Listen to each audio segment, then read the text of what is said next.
Hello, ഇന്ന് ഞാൻ പരിചയപ്പെടുന്നത് ഷിജുക്കുട്ടനെ പറ്റിയാണ്. ആരാണ് ഷിജുക്കുട്ടൻ? നിങ്ങൾക്ക് അറിയുമോ ഷിജുക്കുട്ടനെ? ഷിജാസ് ഓട്ടിസം എന്ന യൂട്യൂബ് ചാനലിലൂടെ നമുക്ക് വളരെയധികം വിഭവങ്ങളും അതിനോടൊപ്പം പുതിയ പുതിയ കൗതുകങ്ങളും ഒക്കെ പരിചയപ്പെടുന്ന ഒരാളാണ് ഷിജുക്കുട്ടൻ.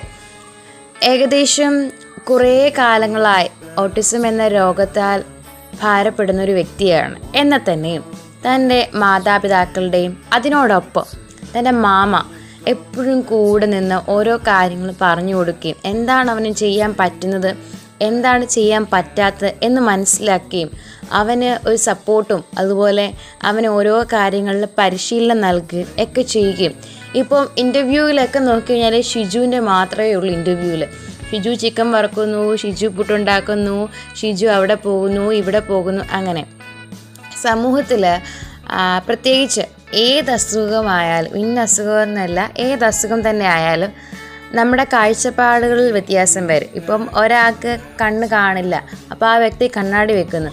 പക്ഷെ നമ്മൾ ഒരിക്കലും ആ വ്യക്തിയെ കുഴപ്പമുള്ള വ്യക്തിയാണ് എന്ന് നമ്മൾ കരുതാറില്ല. അതുപോലെ തന്നെ ഉള്ളൂ ഓട്ടിസം എന്ന അസുഖം. ഇത് നമുക്ക് മാറ്റാൻ പറ്റും. ആദ്യ കാലങ്ങളിലൊക്കെ അറിയുകയാണെങ്കിൽ നമുക്ക് പ്രോപ്പർ ട്രീറ്റ്മെൻറ്റും കാര്യങ്ങളൊക്കെ എടുത്ത് നമുക്ക് മാറ്റാൻ പറ്റും. അല്ലാത്ത പക്ഷം ചിലർക്ക് അതൊരു ന്യൂറോളജിക്കൽ ഡിസോർഡറായി കറക്റ്റായിട്ട് സംസാരിക്കാനോ അല്ലെങ്കിൽ ആ സംസാരിച്ച കാര്യങ്ങളിൽ നിന്ന് കാര്യങ്ങൾ മനസ്സിലാക്കാനോ അതല്ലെങ്കിൽ എന്താണ് ചെയ്യേണ്ടതെന്നുള്ള ആ ഒരു കാര്യം, ഇപ്പോൾ തീയെ തൊട്ടാൽ പൊള്ളും അല്ലെ അങ്ങോട്ട് പോകാൻ പാടില്ല, അങ്ങനെയൊക്കെയുള്ളൊരു വിവേചന ബുദ്ധിയോ കാര്യങ്ങളോ ഒന്നും തന്നെ ഉണ്ടാകില്ല. ഞാൻ ഈ വീഡിയോയിലൂടെ ഉദ്ദേശിക്കുന്നത് ഷിജുവിനെ പോലുള്ള അനേകം കുട്ടികൾ നമ്മളുടെ ഇടയിലും ഉണ്ട്. പക്ഷേങ്കിൽ നമ്മളിതുപോലെ പ്രോപ്പറായിട്ട് കെയർ ചെയ്യുകയും ട്രീറ്റ്മെൻറ്റും അതുപോലെ തന്നെ അവരുടെ കാര്യങ്ങളൊക്കെ മനസ്സിലാക്കി. ഇപ്പം ഷിജാസിന് തന്നെ എക്സസൈസുകളുണ്ട്, അബാക്കസിൻ്റെ ക്ലാസ്സുകളുണ്ട്, പിന്നെ അവരുടെ വീട്ടിലെ ഭിത്തിയിലെല്ലാം ഇങ്ങനെ ഒട്ടിച്ചു വെച്ചേക്കും. അവൻ എന്താണ് വേണ്ടത് അത് തൊട്ട് കാണിക്കുമ്പോൾ എടുത്തു കൊടുക്കും. പിന്നെ ഉമ്മ എന്ന് പറയും, പേര് പറയും. അത്യാവശ്യം അവന് വേണ്ട കാര്യങ്ങൾ എന്താണെന്ന് പറയാൻ വേണ്ടി അവൻ ശ്രമിക്കുന്നു.